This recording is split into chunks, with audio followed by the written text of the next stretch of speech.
Belarus across the globe in 9 languages, 24/7, online, FM and satellites. Radio Belarus International, bringing Belarus closer.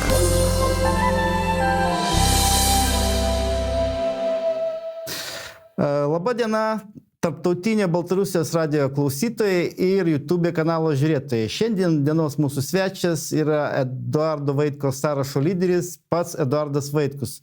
Jis jau pakankamai žinomas žmogus Lietuvoje, tapo po prezidento rinkimų ir prieš tai tam tikras ratas žmonių jį taip gana gerai žinojo. Nors tiesą pasakius, aš jūs pirmas sykį pamačiau pas Audrių Naką prieš Jazz studijoje ir jūs su juo ten vesdavot bendras laidas. Paskui jūs dar sykį vėliau pamačiau jau mitingė, dar piketas buvo galbūt prie LRT, atsimenu. Ir ten buvo Algirdas Paleckis, jūs buvot ir ten dar eilė žmonių, tame tarpe ir Vilmantas Pavilaitis, tada man atrodo bendroji fotai su jumis darėsi. Ir kadangi aš esu pakankamai jau senas Algirdo Paleckio bendražygis, tai norėčiau prisiminti apie jį. Ir kadangi jis šiuo metu yra vienas iš tokių pačių žinomiausių, netgi sakyčiau, Pabaltijo politinių kalinių. Ir apie jį tikrai daug šitoj erdvėje, kur aš dabar randuosi, apie jį tikrai daug kas žino ir daug jį gerbė kaip tokį, sakykime, kaip ir jūsų pažiūrų, tokį, kaip ir jūs, tokių pačių pažiūrų politiką. Ir kas įdomiausiai, kad aukščiausio teismo verdiktas buvo išneštas toks juokingas, jau praėjom visas teismų instancijas Lietuvoje, aukščiausias teismas pateikė tokį verdiktą. Ruošiasi užsiminėti špionažu. Taip, suprantat, čia kaip pagal Orvelą. Aš pagalvojau kažką mintyse ir automatiškai reiškia, kad aš jau padariau nusikaltimą. Ką su visu šitu, Eduardai, jūs darysite atėję į valdžią? Ar tai gali sieti su jūsų pirmų punktų programoje, kuri yra patalpinta VRK tinklalapyje? Gal pradėsiu dar nuo paaiškinimo truputėlį.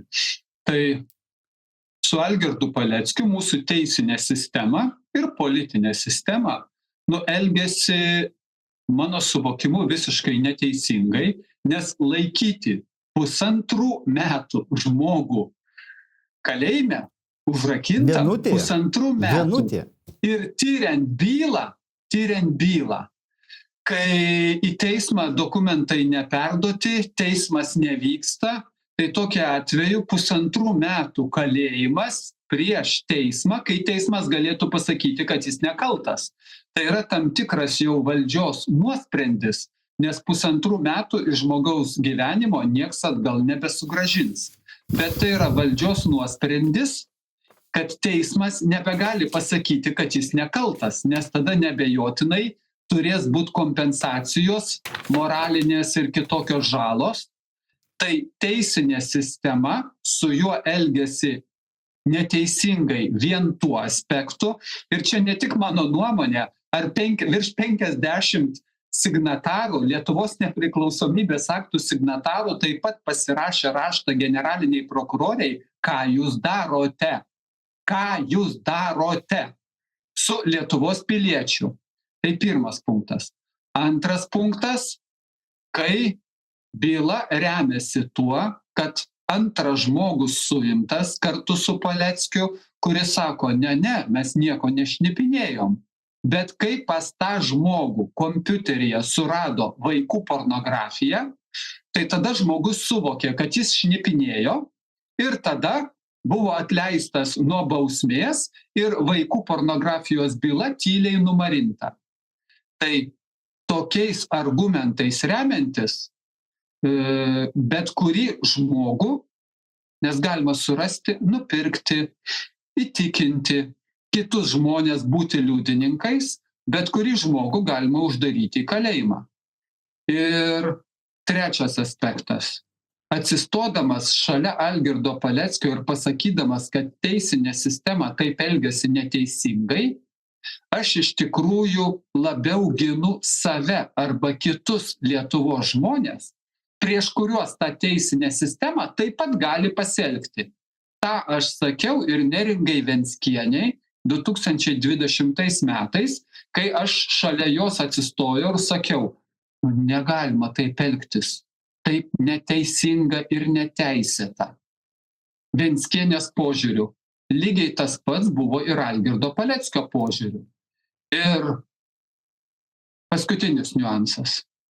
Kai teismai sakė, pirmi 2 teismai sakė, taip, šnipinėjo, o aukščiausias teismas, kaip jūs ir teisingai gražiai paminėjote, nešnipinėjo, bet ketino. Ir ketinimai buvo pagrįsti to liudininko vaikų pedofilo parodymais. Tai kai šakėmis ant vandens parašoma ir po sekundžio rašto nėra, bet žmogus pagalvojo, o jeigu jis pagalvojo, jis kaltas. Pagal tokias metodikas dabar su dabartinė Lietuvos padėtim sugretinsiu.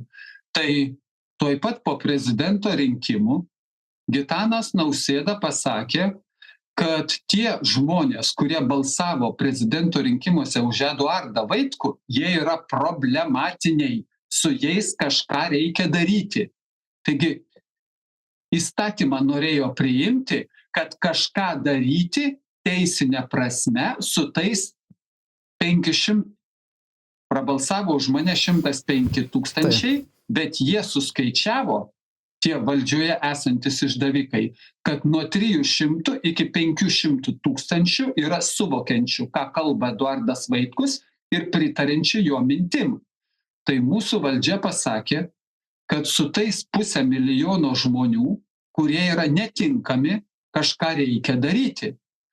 Ir aš dabar nutolsiu iš kitos pusės, kai Lietuvos valdžia sąmoningai ir valstybiniu lygiu pasako, kad Valinsko, to žudiko Valinsko mintis tokius reiktų šaudyti ir Lietuvos piliečio vardas pavardė. Tai Lietuvos teisinės sistemos patvirtinimas, kad taip galima sakyti, kad tai yra normalu, tai buvo Lietuvos valdžios, politinės valdžios patvirtinimas. Taip reikia elgtis su kai kuriais Lietuvos piliečiais, bet dar kol kas leidimo tiesiogiai šaudyti mes neduodame.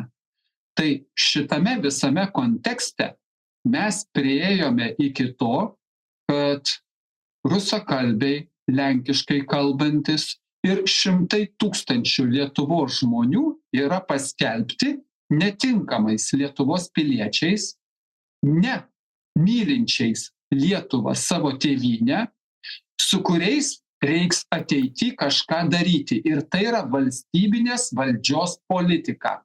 Ir pabaigsiu politinių aspektų, visiškai politinių aspektų. Kai senasis Landsbergis, kalbėdamas apie Rusiją, pasako, kad dabar Rusijoje yra tokia padėtis, kad hitlerininkų mintis apie žydus čia nublanktų. Reiškia, Hitleris ne pats blogiausias vaikinas, netgi žydų klausimų. Dabar Rusijoje yra blogesnė padėtis. Hitleris žydų klausimų neblogiausias. Ir apačioj susirinkę vasario 16 dieną prie balkonėlio Lietuvos žmonės toliau plojo. Tarp valstybinė nesantaika, nacionalinio požiūrių kurstoma neapykanta prieš kitos šalies žmonės. Ir nacionaliniu požiūriu kurstoma neapykanta prieš Lietuvos piliečius, kalbančius, kurių tėvai taip kalba, lenkiškai arba rusiškai, ir didelę dalį Lietuvos, 100 000 Lietuvos piliečių. Tai tapo Lietuvos valstybinė politika. Tai vien ir dėl to aš viziją savo pateikiau ir sakau, einam į Seimą, kad visą šitą sustabdyti, tai yra beprotybė. Kad tą beprotybę sustabdyti, ir tai yra šios beprotybės sustabdymas vienas svarbiausių uždavinių, taip pat kaip ir karo sustabdymas Ukrainos teritorijoje. Aš, tarp kitko, išgirdau šį įsireiškimą pirmas iki iš Tatjanos Arkadievnos Ždanok. Ji buvo europarlamentarė nuo Latvijos. Jinai pasakė, kad šių laikų žydais tapo rusakalbiai ir apskritai rusai, šių laikų žydais, kuriuos persikė, kaip tai buvo Antro pasaulinio karo metu. Tai ne tiek, kad jinai tai pasakė, tai mūsų Lietuvos valdžios pozicija yra. Taip. Lietuvos valdžios pozicija. Vėl, Seimo narys Lopata, profesorius Lopata tiesių tekstų pasakė trumpą frazę. Rusai yra teroristai. Taškas. Taip, baisu. Nes taip nusprendė Lietuvos Seimas. Dabar visi normalūs žmonės turi suvokti, kad su teroristais jokių derybų negali būti. Juos reikia naikinti. Taigi, visus rusus reikia naikinti. Socialdemokratų partijos vienas iš veikėjų yra pasakęs prieš kelis metus, bet nieks neprotestavo, nieks nepaneigė. Prieš kelis metus pasakęs, kad kiekvieno lietuvio, didelio ir mažo, gyvenimo tikslas turi būti, kad Rusijos nebeliktų. Socialdemokratų partija dėl to nepadarė jokių pareiškimų. Tai vėl, tai į valstybinį lygį pakelta mintis. Rusija yra mirtinas priešas ir užtat mes mūšio lauke galim nugalėti Rusiją. Ir turim nugalėti, padedami Amerikos ir vakarų sąjungininkų. Tai šitokia mintis, apie kurią aš sakiau jau prezidentinės kampanijos metu, yra visiška beprotybė ir ši mintis reiškia ne tik lietuvių tautos sunaikinimą, ne tik Lietuvos žmonių sunaikinimą, bet ir Lietuvos kaip valstybės sunaikinimą. Nes nieks pasaulyje nėra, kas galėtų nugalėti Rusiją. Galima susinaikinti kartu su Rusija, bet nugalėti tiesiog neįmanoma. Yra tokia elementari, savaime suprantama mintis. Bet jau kokia po to, kai Tarybų sąjunga subyrėjo ir Amerika tapo hegemonija, jūgi nauja koncepcija karinė pasikeitė. Galima patiems pirmą atominį smūgį suduoti, kas yra beprotybė. Tarp kitko, vėliau. Galima patiems pirmą atominį smūgį. Tai mes dabar link to ir einame, nes padėtis yra pavojingesnė viso pasaulio sunaikinimo metu, negu Karibų krizės atveju, kai tada buvo pavojingiausia. Dabar pavojingiau. Bet nuteikinėjami ir Lietuvos, ir Europos lygiai taip pat žmonės, kad nieko tokio karas su Rusija. Mes vis tiek turėsime kariauti. Tai dabar geriau kariauti. Ir tai pakelta į valstybinį lygį. Ir tame yra grėsmė mums visiems. Ir aš užtat sakau, sveikos jėgos, o Lietuvoje yra vienintelis Eduardo Vaitkaus sąrašas, vienintelis nesisteminis. Nes visos kitos partijos, kurios ir buvo Seime, nebuvo Seime, jos neprotestavo. Jos neprotestavo dėl Lietuvos konstitucijos laužimo. Tarp kitko, mačiau nesenai jūsų debatų su Taikos koalicija, žiūrėjau, tai labai įdomu buvo pažiūrėti. Ir jie irgi, aš taip supratau, save bando pozicionuoti tokie, kaip ir jūs, panašiai, tik tai, kad jie prieš NATO, už NATO pasisako, taip? Jūs prieš NATO, jie už NATO. Tai jie irgi bando tą turbūt nišą, tą turbūt rinkėją irgi pritraukti, kaip jūs tokį patį, ar taip? Aš atsakysiu, kad jie bando apgauti. Jie bando tvarkingai apgauti, pameluoti, nes jie yra tikrieji politikai. Kodėl? Nes prieš 5 mėnesius ta pati darbo partija, Uspaskicho darbo partija buvo už karą. Už tai, kad reikia Ukrainoje nugalėti Rusiją. Už karą buvo. Bet kadangi 500 000 Lietuvos žmonių palaiko Vaitkaus mintis, kad karo nereikia. Ir taiką galima pasiekti ne nugalėjus Rusiją, o susitarus dėl visos Europos ir Rusijos bendro likimo, derybų metu ir be karo. Tai tam, kad Vaitkaus palaikytojus suskaldyti, užtat atsirado Uspaskicho taikos koalicija ir nesvarbu, kad prieš 5 mėnesius jinai sakė, einam į karą. Dabar apsimeta taikos balandėliais, nes keliasdešimt tūkstančių balsų, kurie būtų prabalsavę už Vaitkų, dabar balsuos už juos, kadangi žmonės neturi laiko įsigilinti, neturi galimybių, ne visi turi noro, išgirsta štampą už taiką. Ai, nu tai čia du tokie patys. Vienas yra vilkos, ėriuko kailį įlindęs ir vaidina taikos balandėlį, o aš sakau jau seniai, jau 12 mėnesių kartoju tą patį. Be karo mes privalome pasiekti taiką su visom sveikom Europos jėgom. O Europoje sveikų jėgų irgi yra pakankamai jau dabar, kuo toliau, tuo labiau. Pereičiau dabar prie sekančio klausimo, ar ne? Daug sykių interviu metu mačiau, kada jūs žurnalistai klausė, kodėl jūsų sąrašuose yra paieškama žmogus. Nu, jie turi omenyje mane. Tai aš tiesiog, kad negriūtų jokio ten dėmesio, jokios negriūtų, aš norėjau paaiškinti, kodėl aš esu paieškomas.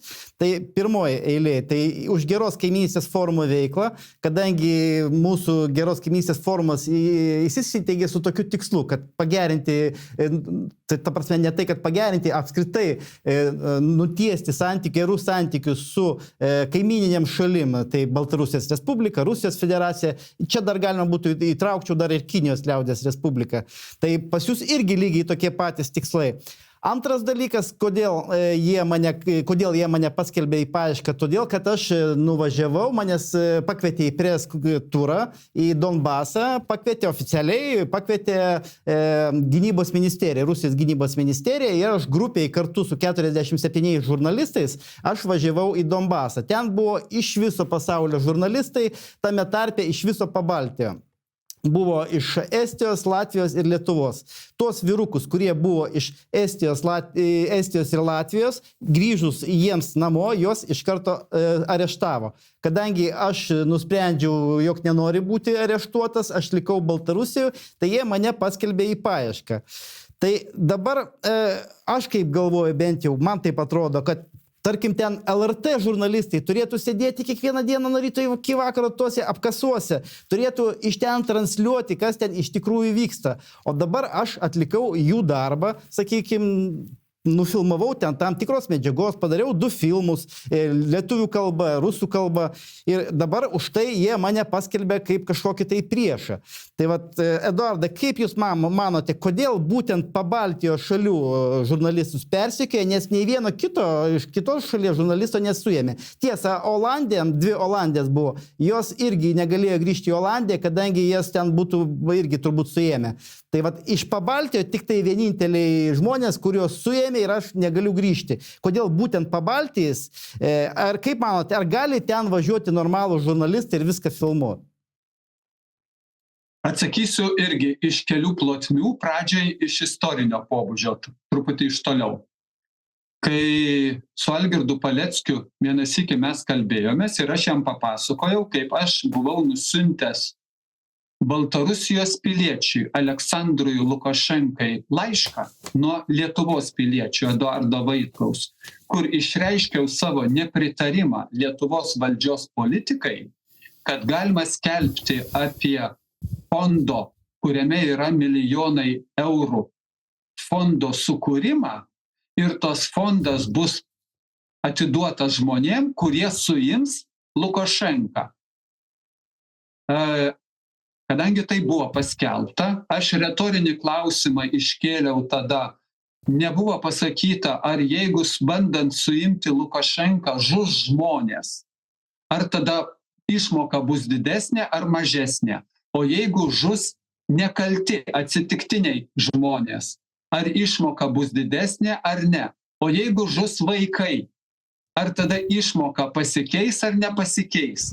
Tai aš čia retoriškai tik tai tokius klausimus uždaviau, bet nusinčiau.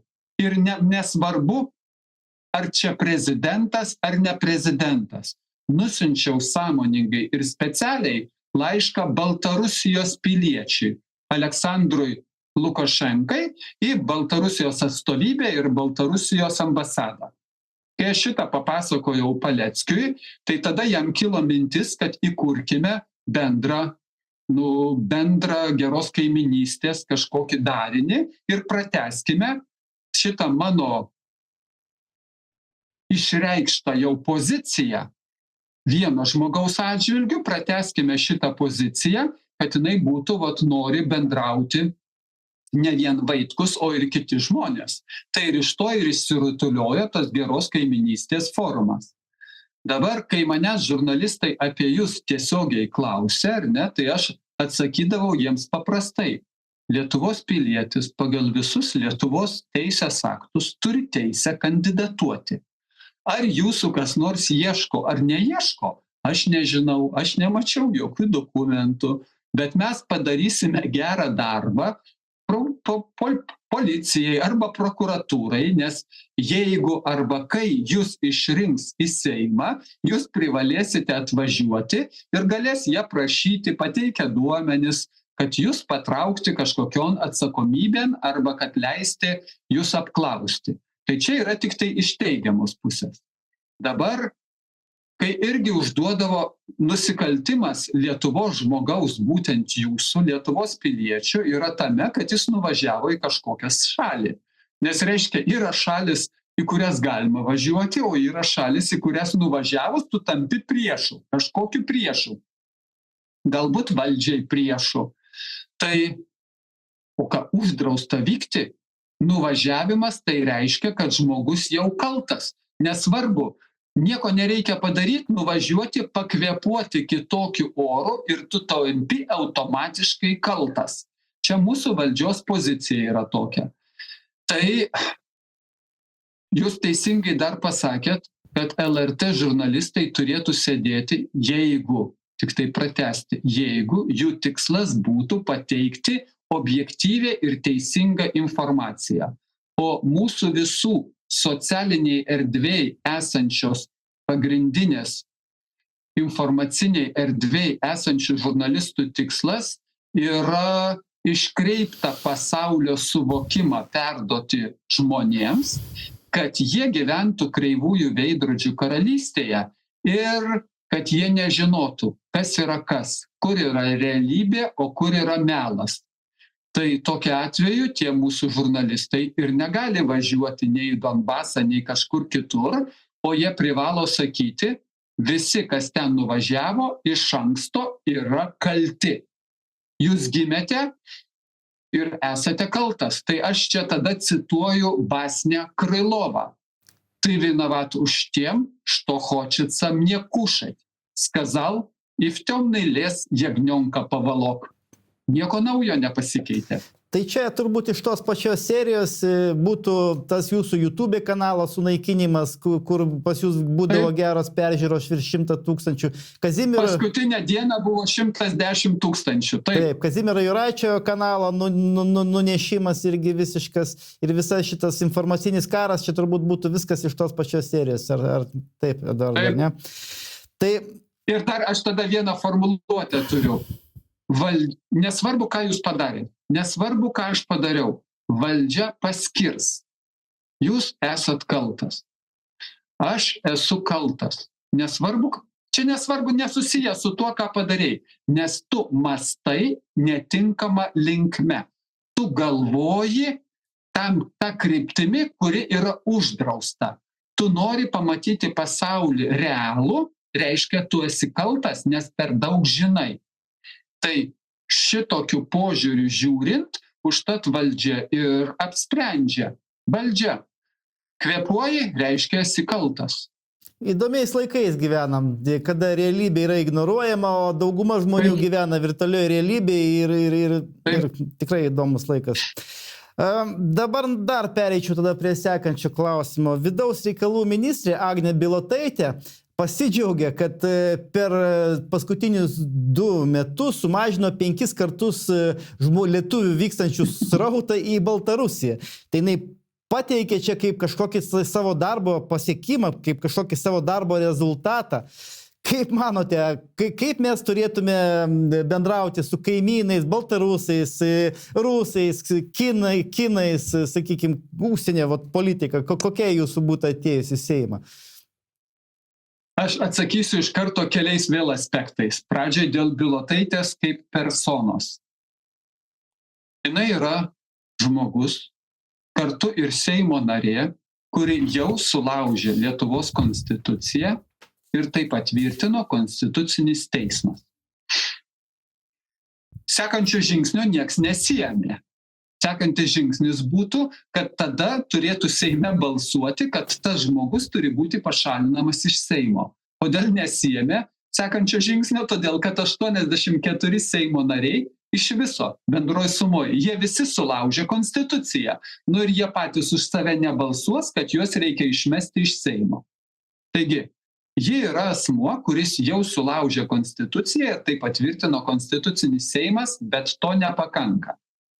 Jinai po šito sprendimo sąmoningai pasakė, kad ji ir antrą kartą sulaužytų konstituciją ir savo priesaiką kaip Seimo nario. Ir po šito išsireiškimo, kad ji antrą kartą padarytų tą patį nusikaltimą. Konstituciją sulaužytų, priesaiką sulaužytų. Po šito pareiškimo aš parašiau raštą Ingridai Šimonytei klausdamas, ar jinai gali būti jos komandoje. Jos kaip ministrės pirmininkės komandoje. Jinai gali būti, viskas tvarkoj. Į komandą priimtas ir antras krašto apsaugos ministras dabar irgi yra sulaužęs konstituciją ir viešai pareiškęs, kad jis dar kartą pasielgtų taip pat, dar kartą sulaužytų. Tai reiškia, Algirdas Paleckis sėdi kalėjime už ketinimą šnipinėti, o mes turim ir sulaužysius konstituciją ir dar kartą nusiteikus jos laužyti, 2 ministrus, 2 Seimo narius, kurie toliau dirba. Tai čia iš vienos sapienti sat, protingam pakaks. Čia lotiniškas išsireiškimas yra. Tai daugiau aiškinti apie šitą mūsų valdžią nieko visiškai nebereikia. Tai vienas punktas. Kitas, Bilotaitės seni yra išsireiškimai, kad aplinkinės gretimos šalis, su jomis bendrauti nereikia, aš kalbu apie Baltarusiją, Rusiją, ir kad tai yra konfrontacinės šalis, su kuriomis reikia per agresijos mechanizmą pakeisti jų valdžią ir tada galbūt mes galėsime bendradarbiauti. Tai užtat mano rinkiminiai programai jau ir prezidento buvo parašyta, kad vienas svarbiausių punktų, kad mes privalom nesikišti į kaimyninių šalių ir visų kitų šalių vidaus reikalus. Ir užtat moteriškė namų šeimininkė iš Vilniaus Cichanovskaja turi būti skubiai išprašyta iš Lietuvos, o aš net ir tokį išsireiškimą, kad nuvežta iki Baltarusijos sienos ir perduota Baltarusijos valdžiai. Jeigu jinai pati nesugalvos, kad jinai nori išvykti kitur. Tai aš čia įjungsiu tik tai dar, kad man maitinimą. Tai į kitų šalių vidaus reikalus kištis negalima, finansuoti milijonus skirti Lietuvos žmonių pinigų jų ofiso išlaikymui, man atrodo netikslinga ir žalinga, kad savo ordinus kabintų Europos ministram, Cichanovskajos ordinus kabintų Europos ministram, sekiau vienu metu, tai 8 jau buvo iškabinusi ir man tai nuostaba kelia, Švedijos užsienio reikalų ministras sutinka priimti ordiną, tokio lygio ordiną ir kartu fotografuojasi ir džiaugiasi, kaip jisai yra apdovanotas. Apie galimybę spausdinti jai savo pasus baltarusiams, pasus ne Baltarusijos, o savo pasus spausdinti irgi buvo kalbėta ir, reiškia, jeigu kalbėta, tai Europoje tam pritariama iš principo. Tai yra kišimasis į kitos šalies vidaus reikalus ir tada iš jos aplinkos, kai žmonės Vokietijos žurnalui pasako, ne jinai pati, bet jos aplinkos, kad reikia ginklu nuversti valdžią Baltarusijoje, mes apsimetam, kad nieko negirdim ir tai atspausdina, berods Štern buvo, atspausdina Vokietijoje šitokias mintis. Ir mes apsimetam, kad čia yra mūsų, vos nepasakiau, internacionalinė pareiga prieš Baltarusijos tautą, kad tokiu būdu mes jiems padedam. Aš vis tada prisiminsiu labai senus laikus, kaip tarp Lietuvos Baltarusijos sieno pereinant iš Lietuvos pusės buvo sulaikyta moteriškė su didelė pinigų dolerių suma, o paskui paaiškėjo, kad tie pinigai buvo skiriami Baltarusijos opozicijai. Kiek pateko opozicijai, kiek kam į kišenės pateko, čia yra atskira tema ir aš ją nesidomiu. Aš kalbu apie kišimasis į kitos šalies vidaus reikalus. Ir dabar baisiausia yra tai, kad kišame, mūsų šita išdavikų valdžia kišasi, užsidėjusi aureolę moralinio tyrumo, kovos už žmonių gėrį. Nes mes iš moralinio tyrumo tik tai pasakome, kad Rusijai ir Baltarusijai reikia valdžią pakeisti. Mes esam aukštesni. Mes esam vertesni. Ir kaip seniau sakydavom TSRS laikais, va, Rusija vyresnysis brolis mums nurodinėja, kaip gyventi, tai dabar Lietuvos šita išdavikų valdžia, kaip vyresnysis brolis nurodys, kaip baltarusiai turi gyventi, kaip kiniečiai turi gyventi, arba kaip rusai turi gyventi. Tai šita valstybiniam lygyje pakelta tokia politika yra neabejotinai klaidinga ir jinai gali vesti arba tik tai į aklavietę, arba į konfrontaciją. Tai kam to reikia eiliniam žmonėm? Nu kam reikia eiliniam žmonėm? Nieko nereikia tiem eiliniam žmonėm, bet kai jiems įdiegiama į mintį, rusai tai yra blogis, visus rusus reikia naikinti, jie visi teroristai. Tai kai įdiegiama tokia mintis ir Hitleris žydų atžvilgiu elgėsi geriau negu dabar Rusijoje mes turim padėtį. Nu tai Rusija totalus blogis. Ir toks pasaulio suvokimo sumaišymas yra pavojingas, nes jisai nenuprognozuojamas žmonių poelgiuose. Kaip lipo žydai skopečiom ir nukrito netyčiom, vaikam traktuotė buvo, kai aš mažiukas buvau, aš ją mokėjau. Man reiškia tie žodžiai tiek pat, kaip eni meni menki, drai kuri penki, šnip šnap oledak, eni meni dak. Čia nieko nereiškia. Taip man ir kad imkit vaikai pagaliuką ir užmuškit, man irgi nieko nereiškia. Aš nesusėjau savo smegenyse šitų reikalų. Tai mes užprogramavome mūsų žmonės, aš kalbu apie Lietuvą, kitos šalis man šiuo atžvilgiu neįdomios. Ir informacinės erdvės nepaėmus į savo rankas ir švietimo nepaėmus ir nesutvarkius, nes be švietimo Lietuvos neliks. Tiesiog neliks. Taip. Bet tam reikia programa 20-30 metų, kad jinai būtų švietimas ir kad būtų numatyta. Ir efektas bus po 15, po 20 metų tik tai, o ne po 4 metų kadencijos, o tada politikam, tikriesiems politikam, kuriems svarbu meluoti ir parsiduoti, jiems kito laiko trukmės kitos nėra, tik 4 metai. Taigi, Eduardai, gal man toks susidaro vaizdas, kad čia senasis Landsbergis išvedė tam tikrą veislę rusofobų inkubatorių, į kurią įeina tie rusofobai tokie kaip Agnė Bilotaitė, kaip Laurynas Kasčiūnas, kaip Žygimantas Povilaitis ir eilė kitų tokių, sakykime, tikrai tokių, baisių, net galima įvardinti tokį žodį rusofobų. Ir tame tarpe ir ministrė pirmininkė Šimonytė, taip?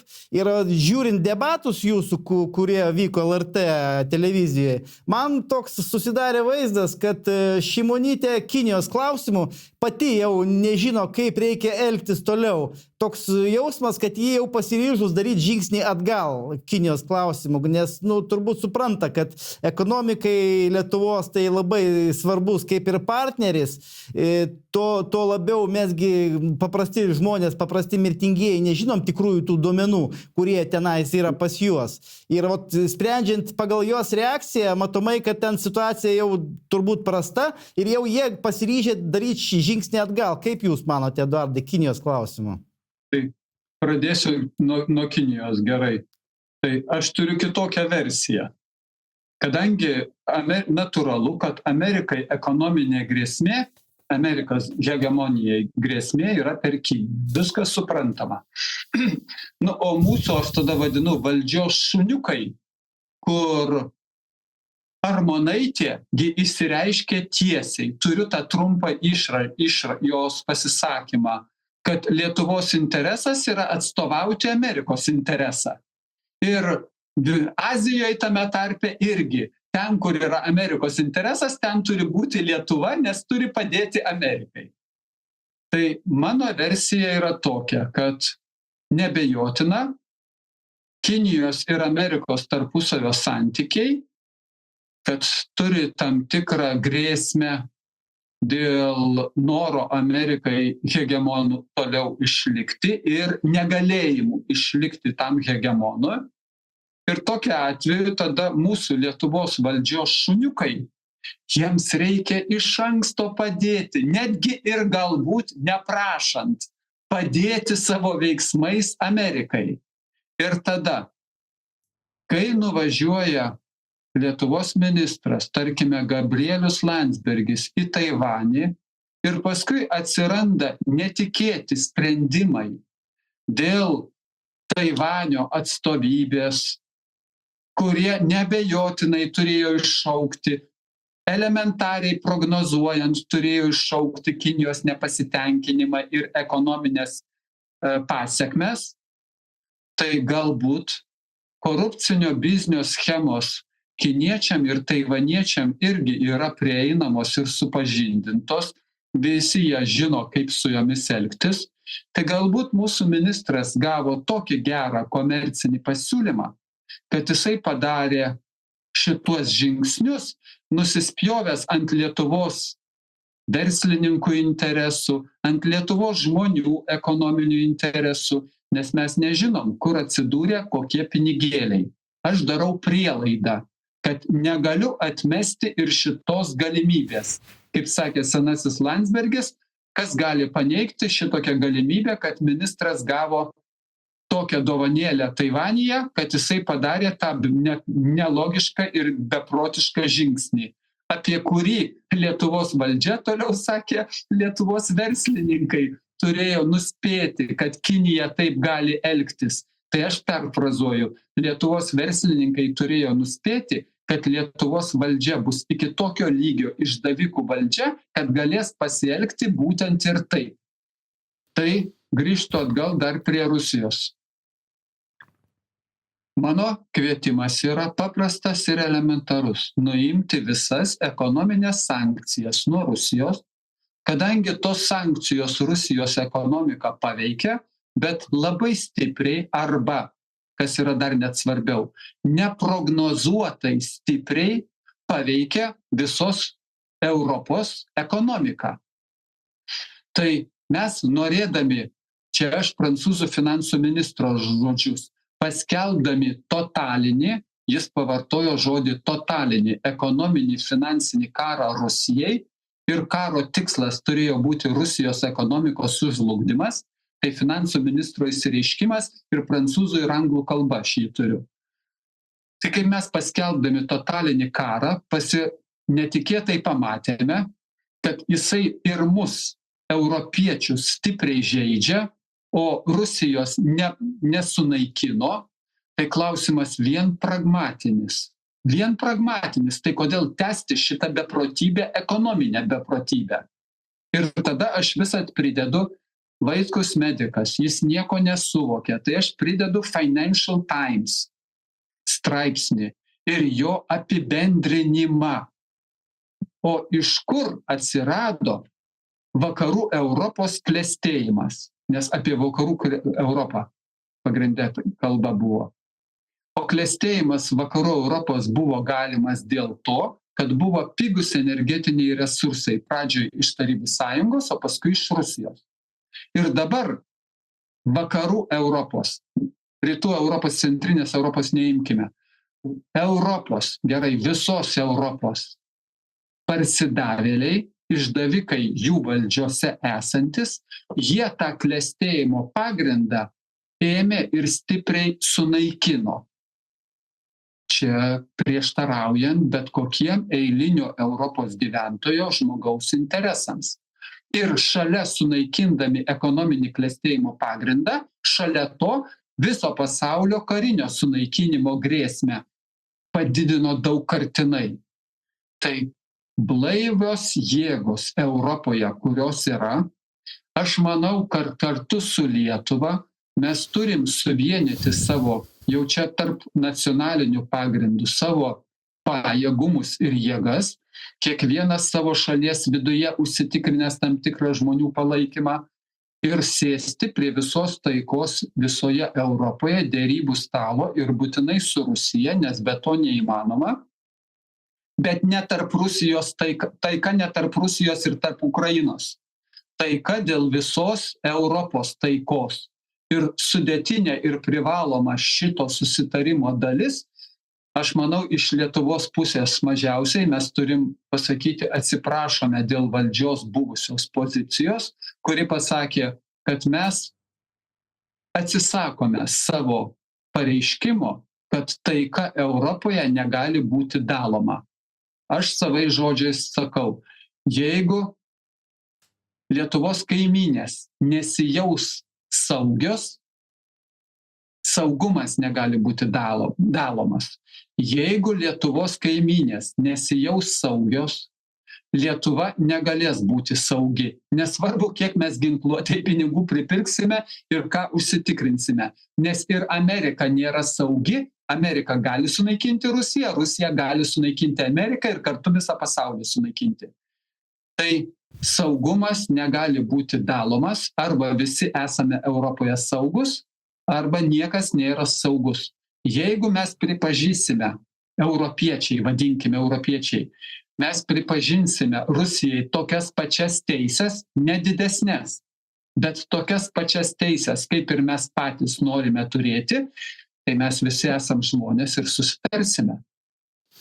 Jo, aš turėjau jums daugiau klausimų, dar visa krūva klausimų, bet mūsų laidos formatas toks, kad mes ten kalbama į 45, ten iki valandos. Tai, žodžiu, galbūt būtų tada paskutinis toks klausimas. Kokią žinutę jūs norėtumėt persiųsti savo rinkėjams? Pagrindinė žinia, ir aš ją vadinu specialiai ir sąmoningai, Evangelija. Nes Evangelija išvertus reiškia geroji naujiena, geroji žinia. Tai Evangelija Lietuvos žmonėm yra ta, kad mes galime tapti, mes galime atgauti teises, būti šeimininkai savoj šaly. Nes dabar tos teisės iš mūsų yra atimtos. Tai mes galime. Ir per 30 metų pirmoji nesisteminė politinė jėga ir yra Eduardo Vaitkaus sąrašas. Visi kiti, Žemaitaičiai, Uspaskichai ir kas tik norit, jie yra sudėtinės tos pačios sistemos dalis, kurių funkcijos kitaip paskirstytos. Kaip pavyzdys, Žemaitaitis sako, vien už Eduardo Vaitkaus mintis baudžiamasis kodeksas turi būti taikomas. Vien, kad tokios mintis yra, baudžiamasis kodeksas išsiduoda, kad jie yra sistemos sudėtinė dalis. Tai geroji žinia, kad Lietuvos žmonės pirmą kartą per 30 metų turi tikrą pasirinkimą. Arba balsuoti už tos pačios 15 partijų, kurias skvernelius pakeičia arba sukneles pakeičia. Arba už naują Eduardo Vaitkaus sąrašą, naują politinę jėgą, Lietuvos liaudės partija suteikia mums juridinį kevalą, nes negalėtumėm dalyvauti. Tai Lietuvos liaudės partijos numeris 5 Eduardo Vaitkaus sąrašas. Tai pirmą kartą turime jėgą rinkti nesisteminę, tokią galimybę turim. Tai yra gera žinia.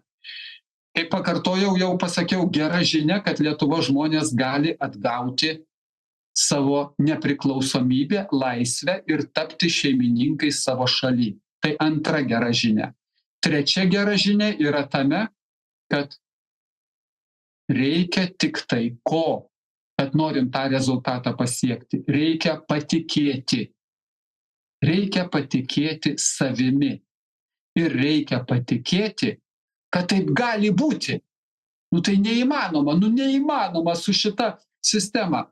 Bet jeigu kiekvienas žmogus patikės, kad taip gali būti, Ir tada dar sekantis. Reikia patikėti ir nueiti padaryti tai, ką jis turi padaryti. Nueiti ir prabalsuoti. Tai jeigu žmogui atsiras tikėjimas, kad jis tą turi padaryti, kad taip galima pasiekti ir kad jis turi nueiti ir prabalsuoti, tai aš tada sakau, anūkam galėsit pasakoti ir sakyti, taigi visai nesunku buvo. Tai pasiekti, ką dabar aš kalbu. Tai ir yra gera žinia. Bet atimti tikėjimą, tai šitos valdžios uzurpatorių uždavinys ir buvo.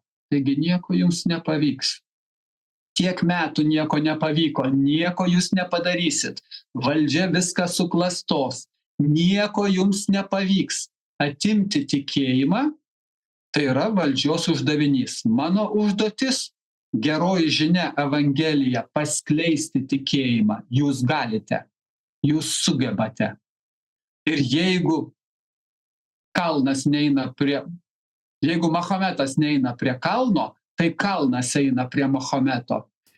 Žmogaus tikėjimas gali padaryti stebuklus. O mūsų tokių žmonių, kurie gali suvokti, yra 500 000. Seimo rinkimuose 500 000 yra labai galinga jėga. Labai, labai galinga jėga. Kiek čia vietų parlamente galėtų būti? Ateis. Viskas nuo to ir priklauso. Kiek patikės, kiek ateis ir kiek nesileis apgaudinėjami tos politinės sistemos sudėtinės dalių. Nu ir viskas. Bet tai ir yra geroji žinia, kurią aš noriu perduoti Lietuvos žmonėms. Viskas jūsų rankose. Tarptautinė Baltarusijos radijo eterija buvo mūsų gerbiamas svečias Vaitkaus sąrašo lyderis Eduardas Vaitkus ir aš vedantysis Edikas Jagelavičius. Ačiū, Eduardai, jums labai už pokalbį ir iki kitų susitikimų. Sėkmės mums visiems. Ačiū jums. Ačiū. Viso geriausio. Belarus across the globe in 9 languages, 24/7, online, FM and satellites. Radio Belarus International, bringing Belarus closer.